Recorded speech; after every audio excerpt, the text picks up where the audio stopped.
안녕하세요. 저는 올해로 38살이 되었고, 요즘 말로 돌싱이라고 하죠. 한 2년 전까지 평생 돌싱녀로 지낼 뻔했었죠. 아직도 생각하면 인생은 정말로 타이밍이구나. 인연이라는 것을 다른 무엇보다도 타이밍으로 인해 놓치고 어긋나게 될 수 있다는 사실을 철저하게 느낀 사람입니다. 세상은 환경만 변한 것이 아닌 것 같아요. 뭐 예를 들어서 돌연변이도 생기고 이상기후로 인해 빙하도 녹고 그런다잖아요. 그런데 사람도 그런 환경에 영향을 받는지 점점 이상하고 기괴한 사람들이 많아지는 것 같아요. 일단 제 첫 번째 결혼에 대해 이야기하려고 해요. 저는 아주 평범한 집안에서 자라왔습니다. 외동딸이었죠. 평범한 집안이었지만 저는 서울권 사립대학을 들어갔어요. 사립대 학비가 만만치 않잖아요. 그래서 정말 열심히 공부하고 알바도 뛰어가며 학비를 충당했어요. 부모님이 주신 돈은 꼬박꼬박 모았다가 취직할 때쯤 보니 3천만 원쯤 모았더라고요. 그 돈을 부모님께 주며 이렇게 잘 키워주셔서 감사하다고 했었죠. 그렇게 주변에서는 하늘에서 내려온 천사라며 누가 데려갈지 궁금해들 하셨죠. 그렇게 들어간 회사는 대기업까지는 아니지만 어느 정도 규모가 꽤나 큰 회사였고 여기저기서 투자를 많이 받아 미래가 촉망되는 회사였습니다. 그렇게 30살쯤 됐을 때 주변에서 난리가 나더라고요. 왜 그렇게 남자에 관심이 없냐며 돈 좀 그만 모으고 이제 시집 좀 가라며 난리였죠. 저희 부모님은 안 그러실 줄 알았는데 저녁을 먹을 때마다 더 나이 들기 전에 연애도 하고 시집도 가라고 하셨어요. 제가 이렇게 연애도 안 하게 된 것은 대학교 2학년 때의 사건 때문이에요. 나름대로 공부도 잘하고 옷도 잘 입고 얼굴도 이쁘장하게 생긴 편이었던 저는 고백을 많이 받는 편이었어요. 그때 당시 알바며 학교 공부며 정말 정신이 없어서 연애할 시간이 없었어요. 그러던 어느 날 동아리에 갔더니 새로운 신입생 남자가 있었어요. 제가 이 남자와 아주 지독하게 얽히게 되는데 그 아이는 바로 제 스토커였습니다. 처음부터 그런 아이는 아니었어요. 제게 유독 친하게 굴었고 저도 친구로서 잘 지냈어요. 그런데 그 아이는 좋아하는 여자가 있는데 너무 고민이 많다며 매일같이 저를 불러내 고민 상담을 했어요. 그러던 어느 날 여느 때와 다름없이 고민을 들어주고 있었는데 갑자기 뜬금없이 절 좋아한다며 고백을 하는 것이 아니겠어요? 저는 진짜 너무 당황스러워서 거절했어요. 그때부터였어요. 그 아이는 저를 스토킹하기 시작했습니다. 그러면서 제게 시도 때도 없이 고백하기 시작했죠. 당연히 전 받아주지 않았죠. 제가 미치지 않고서야 어떻게 받아주나요? 제가 고백을 계속해서 받아주지 않자 결국 동아리 사람들에겐 서희가 나를 가지고 놀았다 라고 모함을 하고 다녀서 저는 순식간에 순진한 남자 마음 갖고 노는 애가 되어버렸죠. 보통 드라마에서 여주인공에게 이런 일이 일어나면 아니 바보같이 왜 저렇게 당해? 당장이라도 찾아가서 아니라고 말을 해야지 하겠지만 이미 소문은 퍼질 대로 퍼졌는데 누구 말을 믿겠어요? 그리고 저도 그렇게 당해보니 사람에 대한 정이 뚝뚝 떨어졌고 절 믿어달라고 구차하게 매달리며 사람들에게 말하고 싶지도 않았어요.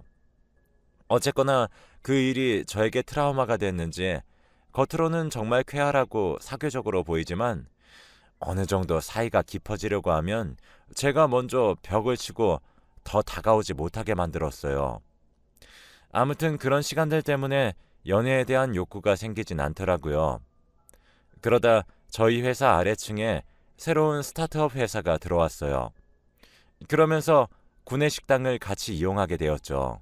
그러다 보니 그 회사 사람들과도 안면을 트게 되었죠. 그렇게 자주 오며 가며 보다 보니 저희 회사 식구들과도 사이가 좋았어요. 저희 회사 입장에서도 그 회사와 우호적으로 지내면 지낼수록 좋은 관계였기에 친목회나 워크샵도 같이 할 정도였죠. 그러다 보니 유독 마음에 들어오는 사람이 있었습니다. 스타트업 공동대표였는데 저보다 한 살 많았는데 그때 당시 그 남자는 31살이었죠. 근데 그 대표님도 제가 마음에 들었는지 밥을 같이 먹을 때면 어떻게든 옆에 와서 밥을 먹으려고 하고 회식 자리에서도 제 옆자리에 앉았어요. 시간이 지날수록 더 가까워졌고 저도 모르게 제 깊은 속 얘기까지 이야기할 정도로 친해졌어요. 그러던 어느 날 제가 집으로 가려고 역으로 가는 길이었는데 웬 차 한 대가 제 앞에 서더라고요. 그 대표님이셨어요. 저를 데려다 준다고 하셔서 저희 동네를 알려드렸죠. 그런데 자신의 집에 가는 방향에 제가 산다고 카풀을 제안을 하시더라고요. 전 당연히 수락했어요. 그렇게 저희는 더 친밀해졌죠. 그러던 어느 날 대표님이 저에게 설씨, 우리 진지하게 한번 만나볼까요? 하며 제 두 눈을 마주치는데 순간 제 머릿속에선 내가 이 사람과 결혼하겠구나 하는 직감이 번쩍 드는 겁니다. 인연이 되려면 그런 생각이 먼저 든다더니 제가 바로 그걸 경험한 거였어요. 저도 그런 제 모습에 놀랐고 이런 게 인연이구나 싶어 저희는 만난 지 3개월 만에 초고속으로 결혼식을 올렸습니다. 그렇게 급하게 결혼했던 탓일까요? 미처 알지 못한 점이 하나 있었어요. 남편은 어렸을 때 아버지가 돌아가셔서 어머니 혼자 자신과 여동생을 키웠다고 하더라고요. 들어보니 아버지가 유산으로 많은 재산을 남기고 떠나셔서 어머님이 굳이 일을 하시면서 키우지 않았다고 하더라고요. 어쩐지 시어머니 인상이 고생 한번 안 해보신 그런 얼굴이셨거든요. 그러면서 한편으론 홀로 키워오셨으니 아들에 대한 사랑이 남다르긴 하겠다는 걸 조금 감지했는데 이게 제 발등을 찍게 될 줄 어떻게 알았겠어요. 어머니는 혼자 사는 게 너무 적적하고 외롭다며 저희의 분가를 허락하지 않으셨고 그렇게 저는 졸지에 시어머니와 시누이를 모시고 살게 되었습니다. 시누는 저와 동갑이었는데 따로 일을 하는 것 같진 않았습니다. 처음 이 집에 들어와 밥을 먹을 때가 아직도 기억이 생생합니다. 시누이가 제 눈을 똑바로 쳐다보더니 대학 어디 나왔어? 라고 물어보더군요. 저는 좀 당황했지만 서울 사립대를 나왔다고 했더니 와, 엄마 아빠 등골 휘었겠네? 이런 말을 하는 겁니다. 그러면서 난 또 뭐라고 어디 서울대라도 나온 줄 알았네 하면서 제가 지금 다니고 있는 회사에 대해서도 비꼬더라고요. 너무 성질이 나서 한바탕 하고 싶었는데 남편이 시누이에게 새언니에게 그게 대체 무슨 말버릇이냐며 야단을 쳐버려서 저도 넘어갔었죠. 그런데 그 뒤로도 제가 뭘 하고 있으면 입버릇처럼 와, 서울대 못 가서 그런가? 덜 떨어지네? 라며 이죽거리고 가기도 하고 밥을 먹다가도 제가 반찬을 흘리기라도 하면 그래서 서울대 미끄러진 건가? 라며 지 혼자 신나서는 킥킥대고 웃더라고요. 어느 날은 참다가 분가를 해달라고 했습니다. 남편도 어느 정도 저에게 들었던 말들이 있어 허락도 필요 없다며 분가를 강행했어요. 그랬더니 시누이랑 시어머니가 아주 쌍으로 돌았는지 짐을 싸들고는 저희 신혼집으로 쳐들어오신 겁니다. 저는 하도 시누이랑 시어머니께 당한 게 있어 1년 정도 휴직계를 내고 쉬던 중이었는데 정말로 마른 하늘의 날벼락이었죠. 남편이 매일같이 쫓아내도 아침이면 도로 다시 들어오고 정말 미쳐도 이렇게 미칠 수 있나 싶었어요. 그러면서 쌍으로 저에게 내 아들 돈 뜯어먹으려고 그만뒀지? 라며 말도 안 되는 말로 머리채를 잡아채기도 했죠. 진짜 무슨 현대판 신데렐라처럼 자기들 속옷을 얼굴에 던지면서 돈도 못 버는데 집안일이라도 하라며 빨래며 청소 모든 허드렛 일을 제게 시키더군요. 제가 뼈 빠지게 청소를 해두고 돌아서면 식용유를 온 바닥에 부어버리고는 어머 실수 이러고 가버릴 때도 있었고 오랜만에 새 옷 입고 외출하려고 하면 토마토 주스를 제 옷에 부어버린 날도 있었죠. 남편은 그럴 때마다 비밀번호도 바꾸고 절대 찾아오지 말라며 윽박도 질렀지만 대체 비밀번호를 어떻게 알아내는 건지 일주일 정도 지나면 다시 문을 열고 찾아오고, 정말이지 어디서도 듣도 보도 못한 집착이었죠.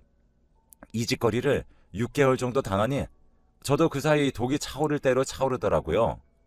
그러던 어느 날 남편과 누워서 잠을 자고 있는데 진짜 미친 듯이 눈물이 나는 겁니다. 그러면서 가슴이 너무 답답하고 누가 제 심장을 부여잡고 있는 것처럼 숨조차 제대로 쉬어지지 않았습니다. 이렇게 평생 살아야 하나 이런 생각을 하니 딱 미쳐버릴 것 같았죠. 정말 10살 아이처럼 엉엉 울부짖으며 제 가슴을 치기 시작했습니다. 남편이 깜짝 놀라서 일어났고 2시간 정도 저는 그렇게 울부짖다가 혼절해버렸죠. 남편이 달래도 소용이 없었어요. 눈을 떠보니 병실에 와 있었습니다. 남편은 제 손을 잡고 있었고 그 옆에는 시누이와 시어머니도 와 있으셨습니다. 저는 시누이와 시어머니를 보고는 어디서 그런 힘이 났는지 병실에서 손에 잡히는 물건을 전부 다 집어 던졌어요. 꺼져! 내 눈앞에서 꺼져! 다시는 나타나지도 마! 라고 소리를 지르면서 말이에요. 그랬더니 갑자기 제 남편이 일어나 제 뺨을 후려치는 겁니다. 그 순간 눈앞이 하얘지더군요.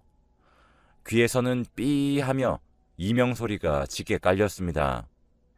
제 눈에는 눈물이 솟구쳤고 남편과 함께했던 추억과 몇 시간이고 떠들며 밤을 지샜던 우리의 행복한 연애 생활이 파노라마처럼 스쳐 지나갔습니다.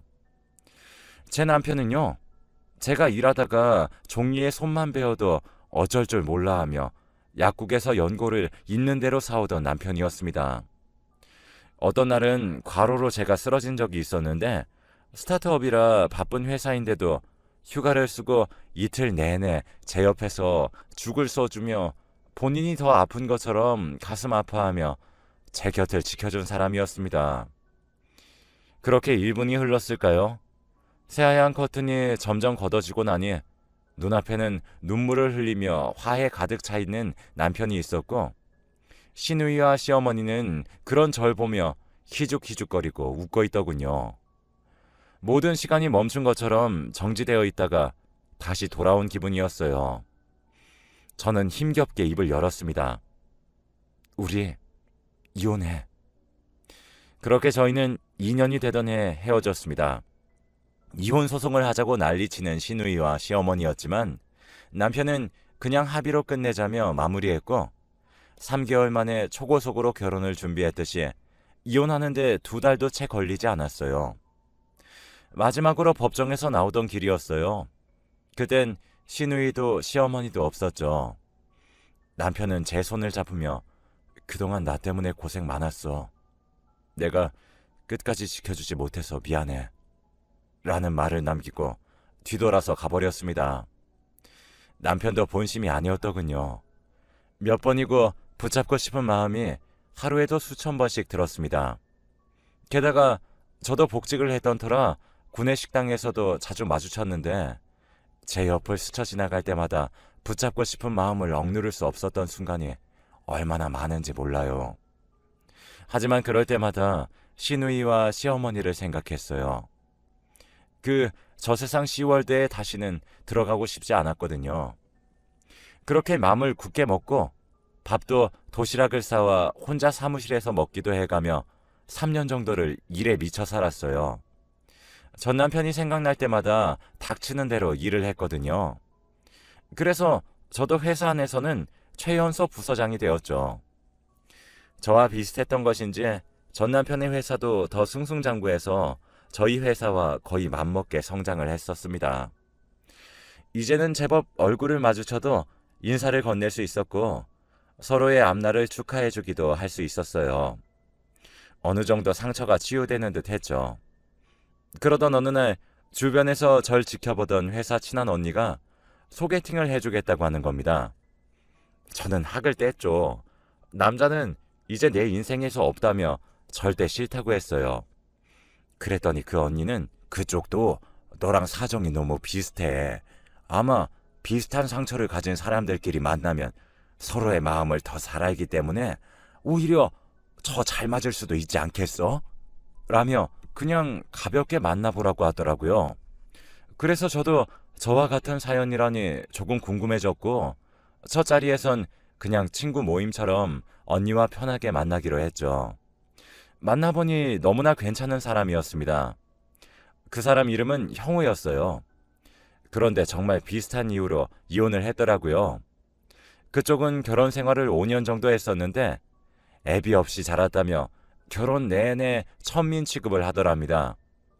그래서 자신도 더 이상 견디지 못하고 이혼을 요구했고, 그쪽 와이프도 미안한 마음에 합의로 빠르게 끝냈다고 했죠. 그렇게 저희는 서로의 아픔을 나누고 다독이며 6개월 정도 친한 술친구이자 아픔을 나누는 친구로 지냈습니다. 어느 날 형우 씨는 저에게 고백을 했습니다. 이제 저희 알 만큼 알았고 저는 꽤나 깊어졌다고 생각하는데 같이 살아보는 건 어떨까요? 라고 말을 했습니다. 저는 덜컥 겁이 났습니다. 형우 씨도 홀어머니 밑에서 자랐고 똑같이 시누이가 있었거든요.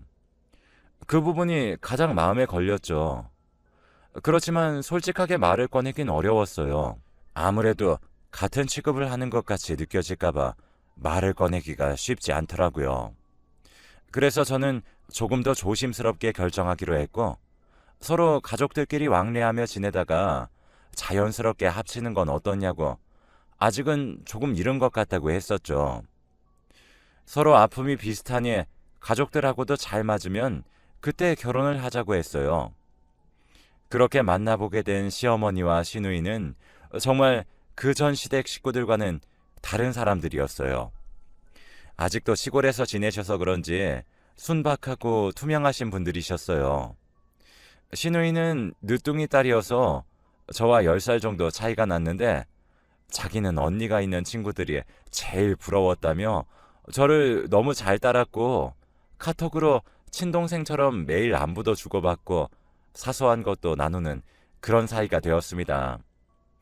저희 부모님도 한 번의 아픔을 겪은 뒤에 형우 씨를 좀 어려워하고 불편해 하셨는데 워낙에 싹싹하고 순박한 사람이라 부모님도 보면 볼수록 진국이라고 좋아들 하셨죠. 그렇게 저희는 결혼을 약속했습니다. 형우 씨는 전 남편 근처에서 일을 하는 것을 조금 불편해했어요. 그래서 전 형우 씨가 소개시켜준 회사로 이직을 하기로 했어요. 우리는 조금 한가한 곳에 전원주택을 얻었습니다. 그런데 악연이 이렇게 즐겨도 즐길 수가 있을까요? 저는 천천히 신혼집으로 짐을 옮기던 중이었고 형우 씨는 이미 거기서 살고 있었죠. 그래서 주말이면 거기서 자고 평일이 되면 원래 다녔던 회사에 가서 인수인계를 도왔습니다. 그러던 어느 주말 피곤하다며 누워서 쉬겠다는 형우 씨를 뒤로하고 집 근처에 홀로 산책을 갔다 왔죠. 그런데 집에 돌아와 보니 웬 여자들 목소리가 들리는 겁니다. 정말 까무라치게 놀랐죠. 목소리의 주인공들은 바로 제 전 시어머니와 시누이였거든요. 저는 어떻게 된 건지 몰라 어버버 하고 있었는데 갑자기 전 시어머니가 일어서며 어머 새댁이구나. 저희도 이 근처로 이사를 왔거든요. 하며 무서 보이는 게 아니겠어요. 알고 보니 요 근처에 새로 이사 왔다며 떡을 돌리러 왔다는데 신혼집 구경하고 싶다고 집을 들어와서는 아예 눌러앉아 수다를 떨었던 거였어요. 저는 저녁 먹어야 되니 나가주시라고 정중하게 부탁드렸고 형우 씨도 그 두 분의 수다에 녹초가 되어 얼른 보내버리고 싶어하는 눈치였죠. 전 신우가 눈치를 쓱 보더니 자신의 엄마의 손을 이끌고 나가면서 이웃 사촌끼리 잘 지내봐요. 다음엔 꼭 저녁도 같이 해요. 라고 이야기하며 나가더라고요.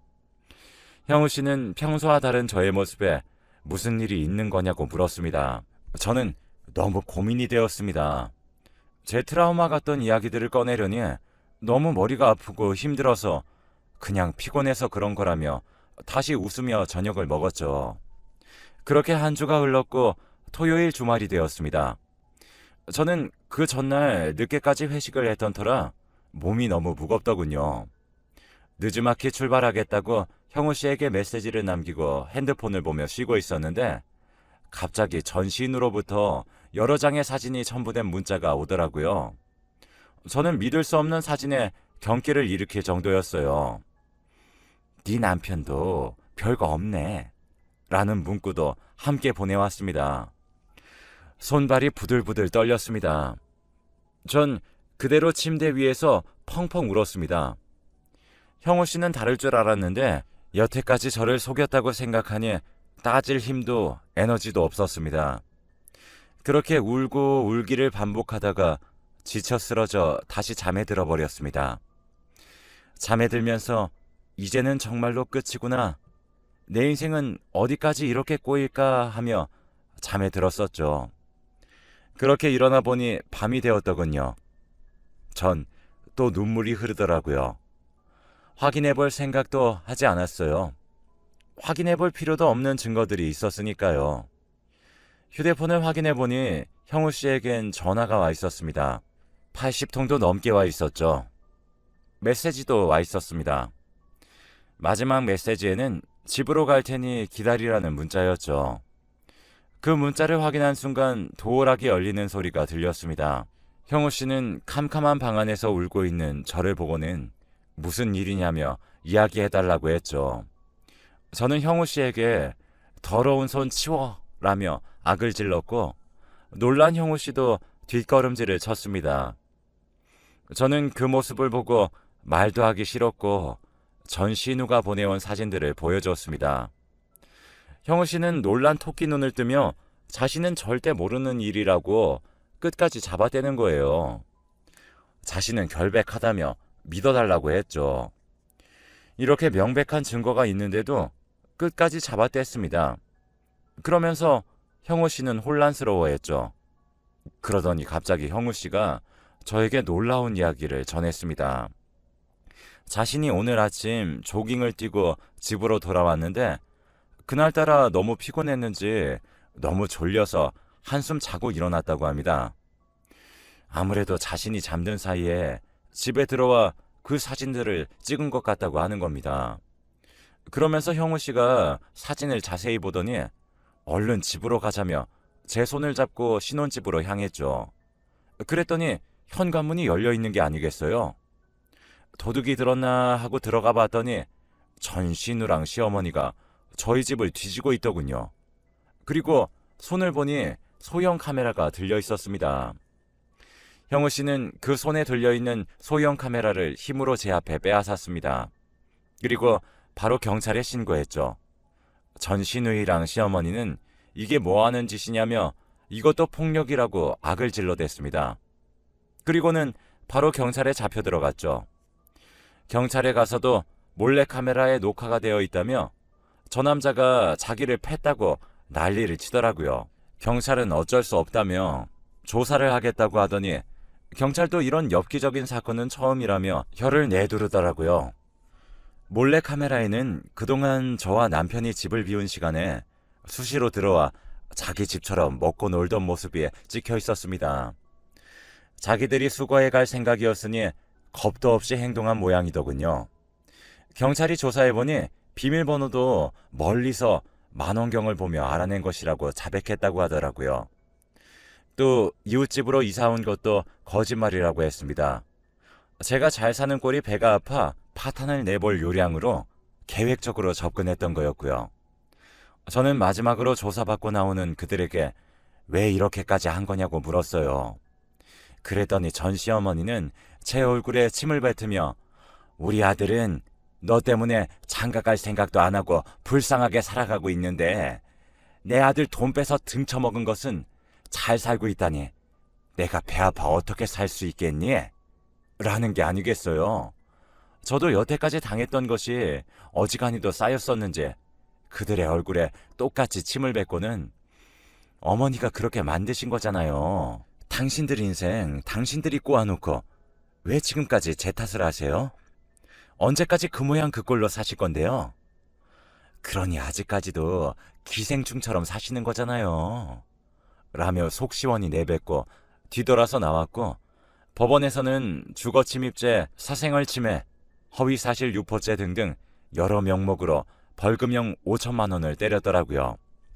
맘 같아서는 콩밥을 먹이고 싶었는데 그렇게까지 못했습니다.